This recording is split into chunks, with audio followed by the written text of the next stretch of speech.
नमस्कार, आप सभी का स्वागत है इस बुलेटिन में। मैं हूं आपके साथ शालिनी राणा। शुरुआत करेंगे बुलेटिन की।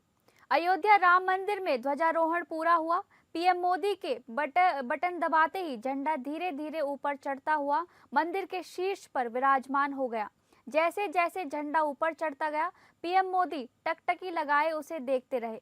पीएम मोदी इन पलों में भावुक नजर आए। ध्वजारोहण के समय सामने की कतार में साधु संत बैठे हुए थे, वो भी भावुकता में अपने आंसू पोंछते हुए नजर आए। इस कार्यक्रम में देश दुनिया के करीब 8,000 लोग आमंत्रित किए गए थे। निर्धारित शुभ मुहूर्त में प्रधानमंत्री ने राम मंदिर के मुख्य शिखर पर धर्म ध्वज फहराया। जैसे ही केसरिया ध्वज पवन के संग लहराया, पूरा परिसर जय श्री राम के उद्घोष से गूंज उठा। क्षण भर में वातावरण आध्यात्मिक ऊर्जा से भर गया और श्रद्धालुओं की भावनाएं उमंग में बदल गई। धर्म ध्वज फहराने के बाद प्रधानमंत्री नरेंद्र मोदी ने कहा, हम सब जानते हैं कि हमारे राम भेद से नहीं भाव से जुड़ते हैं।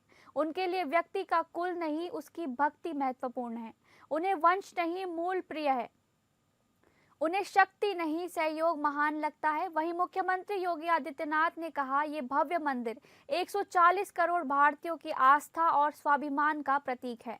मैं इसके लिए अपना सर्वस्व न्योछावर करने वाले सभी कर्मयोगियों का अभिनंदन करता हूं। आने वाला समय नए अवसरों का है, नई संभावनाओं का है और इस अहम कालखंड में भी भगवान राम के विचार ही हमारी प्रेरणा बनेंगे। जब श्री राम के सामने रावण विजय जैसा विशाल लक्ष्य था, तब उन्होंने कहा था, सौरज धीरज ते ही रथ चाका। रावण पर विजय पाने के लिए जो रथ चाहिए, शौर्य और धैर्य उसके पहिए हैं। उसकी ध्वजा सत्य और अच्छे आचरण की है। बल, विवेक, संयम और परोपकार इस रथ के घोड़े हैं। लगाम के रूप में क्षमा, दया और समता है, जो रथ को सही दिशा में रखते हैं। साथियों, विकसित भारत की यात्रा को गति देने के लिए ऐसा ही रथ चाहिए। ऐसा रथ जिसके पहिए शौर्य और धैर्य हो, यानी चुनौतियों से टकराने का साहस भी हो। इसलिए मैं आदरपूर्वक कहता हूं, ये पल कंधे से कंधा मिलाने का है। ये पल गति बढ़ाने का है। हमें वो भारत बनाना है जो राम राज्य से प्रेरित हो, और ये तभी संभव है जब स्वयं हित से पहले देश हित होगा, जब राष्ट्र हित सर्वोपरि रहेगा। श्री अयोध्या धाम में मर्यादा पुरुषोत्तम भगवान श्री राम के भव्य मंदिर पर ध्वजारोहण एक यज्ञ की पूर्णाहुति नहीं, बल्कि एक नए युग का शुभारंभ है। इस अवसर पर भारत के भाग्य को वैश्विक मंच पर एक नई ऊंचाई पर पहुंचाने वाले दुनिया के सबसे लोकप्रिय राजनेता और भारत के यशस्वी प्रधानमंत्री आदरणीय श्री नरेंद्र मोदी जी का मैं उत्तर प्रदेश सरकार और उत्तर प्रदेश वासियों की ओर से, सभी राम भक्तों की ओर से हृदय से स्वागत करता हूं, अभिनंदन करता हूं। और एक समय था जब ये वैभवशाली अयोध्या संघर्षों, अराजकता, बदहाली का शिकार बन चुका था, लेकिन आदरणीय प्रधानमंत्री जी के मार्गदर्शन और नेतृत्व में आज अयोध्या उत्सवों की एक वैश्विक राजधानी बन रही है। यहां हर दिन एक पर्व है, हर दान एक प्रताप है और हर दिशा में राम राज्य की पुनर्स्थापना का दिव्य अनुभूति हो रही है। बिहार में नई सरकार के गठन के बाद कैबिनेट की पहली बैठक में राज्य के औद्योगिक, तकनीकी और शहरी विकास को दिशा देने वाले कई बड़े फैसलों को स्वीकृति प्रदान की गई है। मुख्यमंत्री नीतीश कुमार की अध्यक्षता में हुई इस बैठक में उद्योग, सूचना प्रौद्योगिकी, शहरी विकास और चीनी मिल नीति से जुड़े 10 महत्वपूर्ण प्रस्तावों पर चर्चा हुई। इन सभी प्रस्तावों को मंजूरी देते हुए सरकार ने स्पष्ट कर दिया है कि आने वाले समय में बिहार एक नए औद्योगिक और तकनीकी युग में प्रवेश करने वाला है। जैसे बिहार कैबिनेट के इन फैसलों से ये साफ है कि सरकार तकनीकी आधुनिकता, औद्योगिक विकास, शहरी विस्तार और कृषि आधारित उद्योगों में संतुलित वृद्धि की दिशा में तेजी से कदम बढ़ा रही है। आने वाले वर्षों में इन योजनाओं के लागू होते ही राज्य नई औद्योगिक पहचान बना सकता है और लाखों युवाओं के लिए रोजगार के नए द्वार खुलेंगे।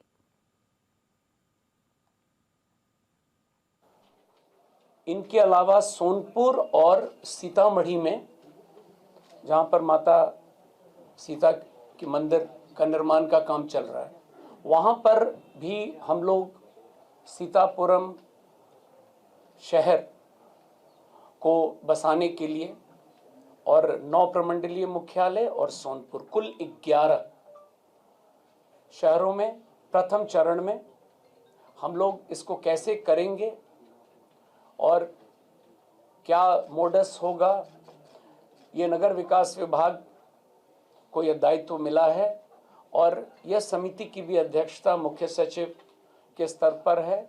और इसमें भी इन मॉडल्स को स्टडी करने के लिए हम लोग, जैसा कि मैंने पूर्व में भी बताया है, जो लोग इस फील्ड में हैं उन लोगों को हम लोग कोऑप्ट करेंगे समिति में, ताकि नए तरीके से नए टाउनशिप्स का निर्माण बिहार में हो। इनको कैसे कम से कम समय में और हम लोग क्रियान्वित करेंगे, ये निर्णय आज हुआ है। गुरु श्री तेग बहादुर जी महाराज के 350वें शहीदी दिवस के अवसर पर लखनऊ में आयोजित विशेष गुरुमति समागम में सीएम योगी आदित्यनाथ शरीक हुए। इस दौरान सीएम योगी ने कहा कि गुरु तेग बहादुर जी के बलिदान को नमन करते हैं। गुरुओं ने त्याग, साहस और धर्म की रक्षा के लिए मिसाल कायम की है। उन्होंने कहा कि गुरु तेग बहादुर जी ने औरंगजेब के इस्लामीकरण के प्रयासों को चुनौती दी थी और देश की धार्मिक सहिष्णुता, मानवता और एकता के मूल्यों को बनाए रखने के लिए प्रेरित किया है। उन्होंने इस बलिदान को वर्तमान और भविष्य के लिए मार्गदर्शन बताया है।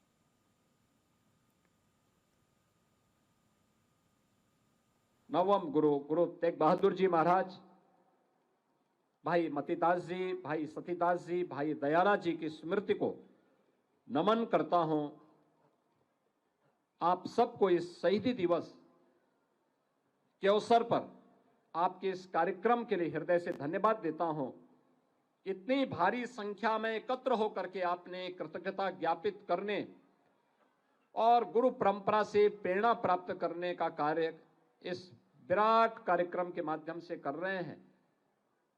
मैं इस अवसर पर एक बार फिर से यहाँ पे गुरुद्वारा प्रबंध समिति से जुड़े हुए जितने भी हमारे पदाधिकारी हैं, उन्हें इस बात के लिए आश्वस्त करता हूं कि डबल इंजन की सरकार सदैव आपके साथ खड़ी है, क्योंकि यह केवल हमारे लिए केवल एक विचार नहीं, बल्कि उस महान परंपरा के प्रति कृतज्ञता ज्ञापित करने का भी एक अवसर होता है, जिसने देश और धर्म के लिए अपना सर्वस्व न्यौछावर करने में किसी भी प्रकार की कोई कोताही नहीं बरती थी। इस संकल्पों के साथ हम सब जुड़े हुए हैं। इस विश्वास के साथ मैं आप सब के प्रति एक बार फिर से अपनी भावनाओं को व्यक्त करने के लिए सीधे अयोध्या धाम से यहीं पर उपस्थित हुआ हूं। एक बार फिर से गुरु तेग बहादुर जी महाराज की स्मृति को नमन करता हूं। बोले सो निहाल। पश्चिम बंगाल की मुख्यमंत्री ममता बनर्जी आज बनगांव में थी। सीएम ममता ने बंगाल की सियासत में अहम अहम माने जा रहे मतुआ समुदाय के गढ़ में केंद्र सरकार और भारतीय जनता पार्टी पर जमकर हमला बोला। सीएम ममता ने एसआईआर को लेकर बीजेपी और केंद्र पर हमला बोलते हुए कहा कि एक एसआईआर को पूरा होने में 3 साल लगते हैं। हमने इसका कभी विरोध नहीं किया, बस इतना ही कहा कि किसी भी वास्तविक वोटर का नाम नहीं काटा जा सकता। उन्होंने आरोप लगाया कि बीजेपी अपने दफ्तर में बैठकर लिस्ट फिक्स कर रही है। सीएम ममता ने चुनाव आयोग की भूमिका पर भी सवाल उठाए और कहा कि ईसीआई का काम निष्पक्ष रहना चाहिए, बीजेपी कमीशन बनना नहीं। मुख्यमंत्री ममता बनर्जी ने एसआईआर विरोधी रैली में केंद्र और बीजेपी पर तीखा हमला बोला। उन्होंने दावा किया कि एसआईआर के नाम पर बंगाल के लोगों को डराया जा रहा है और ये पूरी कवायद राजनीतिक मकसद से की जा रही है। उन्होंने कहा, बीजेपी मेरे खेल में मुझसे लड़ नहीं सकती, मुझे हरा नहीं सकती। अगर बीजेपी ने बंगाल में मुझ पर हमला करने की कोशिश की तो मैं पूरे भारत में उसकी नींव हिला दूंगी।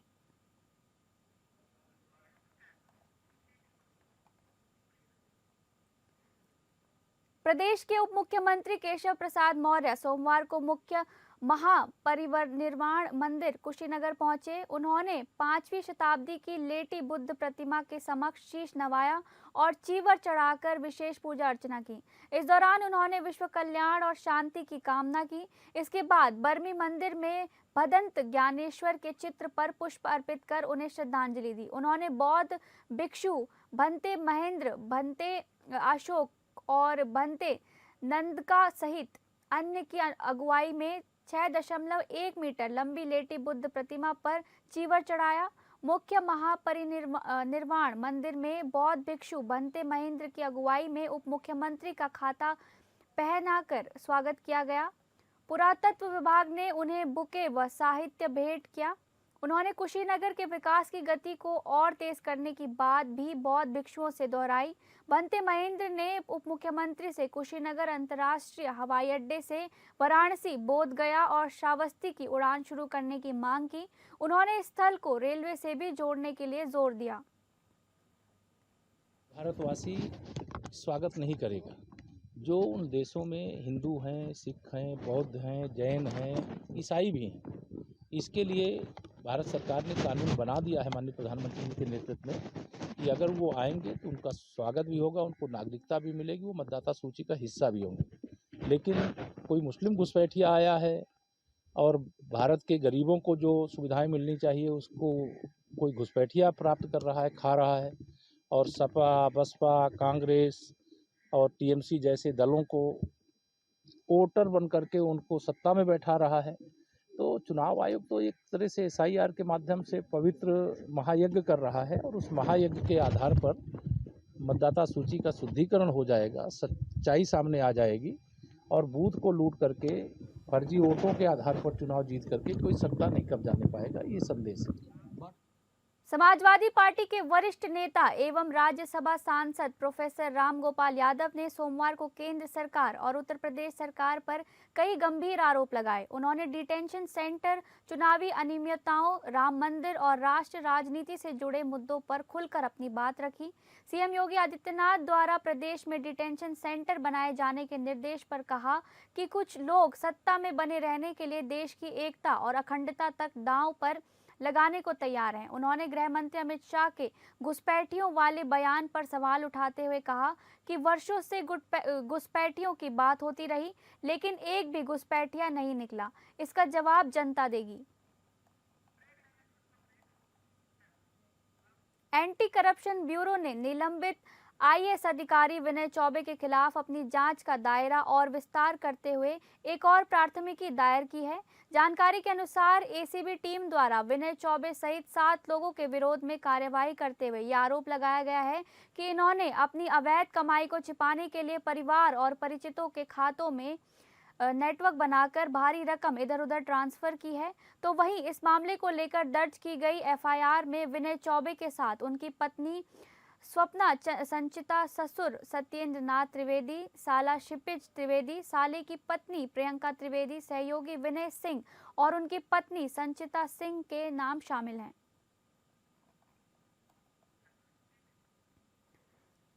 यूपी के गाजियाबाद स्थित डासना मंदिर के महंत यति नरसिंहानंद ने गिरी ने एक बार विवादित बयान देकर माहौल गरमा दिया है। इस बार उन्होंने देश के पूर्व राष्ट्रपति और missile man Bharat Ratna doctor APJ Abdul Kalam को टारगेट किया है। इस बार उन्होंने देश के मिसाइल मैन कहे जाने वाले पूर्व राष्ट्रपति और महान वैज्ञानिक डॉक्टर एपीजे अब्दुल कलाम के बारे में कई आपत्तिजनक टिप्पणियां की हैं। यति ने न सिर्फ उन पर अफजल गुरु से हमदर्दी रखने का आरोप लगाया है, बल्कि उन्हें जिहादी भी बताया है।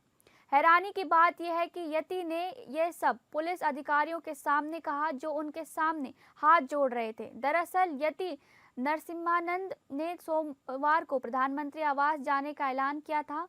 वो इस्लामिक जिहाद पर श्वेत पत्र जारी करने की मांग को लेकर प्रधानमंत्री आवास जाना चाहते थे, लेकिन पुलिस ने उन्हें दिल्ली जाने से रोक दिया। इसके बाद यति नरसिम्हानंद वहीं खड़े होकर विवादित बयान देने लगे।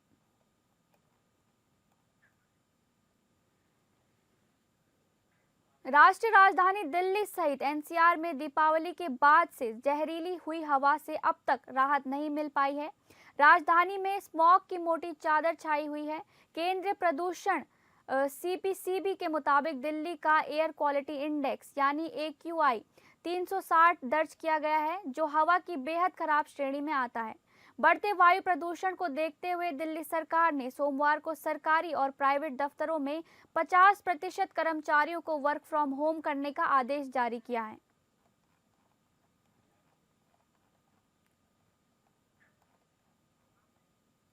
बारिश के बाद उत्तर भारत अब सर्दी के चपेट में आते जा रहा है। कश्मीर घाटी में कई जगहों पर न्यूनतम तापमान 0 से नीचे पहुंच गया है।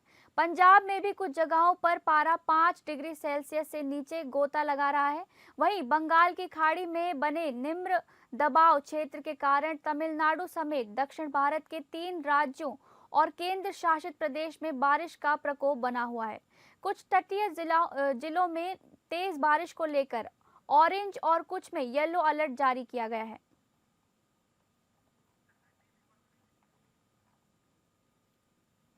इथियोपिया के आफर क्षेत्र में स्थित हाईली गुब्बी ज्वालामुखी फट गया। स्थानीय मीडिया के अनुसार इससे आसपास के गांवों पर धूल की परत जम गई।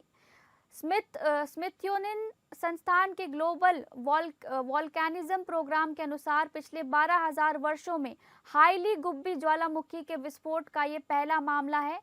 सैटेलाइट तस्वीरों में राख का बादल लाल सागर के ऊपर तैरता हुआ दिखाई दिया। स्थानीय मीडिया ने एक अधिकारी के हवाले से बताया कि कोई हताहत नहीं हुआ है, लेकिन चेतावनी दी है कि राख स्थानीय पशुपालकों की आजीविका को प्रभावित कर सकती है।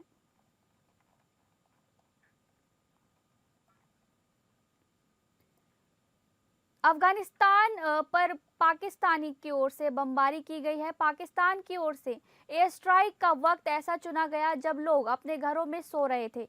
अफगानिस्तान के प्रवक्ता जबीहुल्लाह ने ये जानकारी दी है कि रात करीब 12 बजे पाकिस्तान के हवाई हमले हुए हैं और इसमें 9 बच्चों समेत 10 लोगों की जान चली गई, जबकि 5 नागरिक जख्मी भी हुए हैं। उन्होंने बताया कि हमले खोस्त और कुनर पक्तिका जैसे इलाकों में किए गए, जहां जान माल का काफी नुकसान हुआ था। खोस्त प्रांत की गर्बोजो जिले की मगलगई इलाके में पाकिस्तान की फौज ने एक स्थानीय नागरिक के घर पर बमबारी की, जिसमें 5 लड़के और 4 लड़कियों के साथ एक महिला की मौत हो गई और घर पूरी तरह तबाह हो गया।